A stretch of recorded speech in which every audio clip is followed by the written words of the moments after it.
Alright guys, so I've got a new product I'm gonna try testing out. It's a Traill Jammer's side cover plate, and basically I had hit a rock that hit my brake lever into my clutch cover, and I had to do a little bit of JB welding on the inside and out, but I decided to just replace it so I don't accidentally get something in my motor.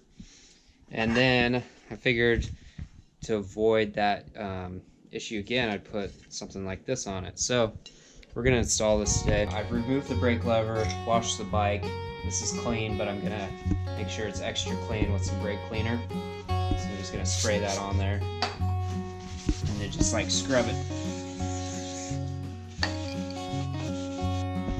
As you can see here, after one race, one ride, the brake lever is already hitting this cover, and it could easily break again. So when I put this guard on, that'll cover that right there, give it some extra protection. So hopefully this would just dent in instead of cracking through here and causing oil to leak all over my van again. I got my ultra black gasket maker, and I'm gonna put that in 1/4-inch strips all along this thing, this guard, and then I want some squeeze out. Now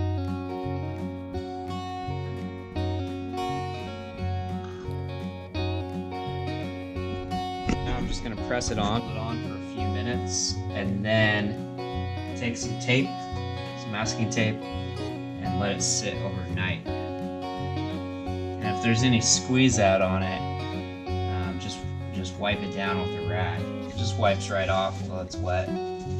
So we're just gonna let that dry for 24 hours and check back. Oh yeah, your case cover's still on there. Yep, got a freshie. I saw you putting it on. Yeah.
Alright, so I installed this, and I've done 2 races on it so far. I did this ISDE qualifier, and it was a 2-day race. It was mixed between cross country and enduro. But yeah, I put it through it, and you know, it held up great. There's a good amount of rocky sections, but yeah, no damage down here. That gasket stuff that I put on there held up great, so we're just gonna put it through the paces and see how it does over time, and we'll check back in. Check us out on Instagram at Trailbound Co. I'll put up, you know, some photos of this throughout, you know, the next couple of months and see how it's going. And yeah, let's go for a rip.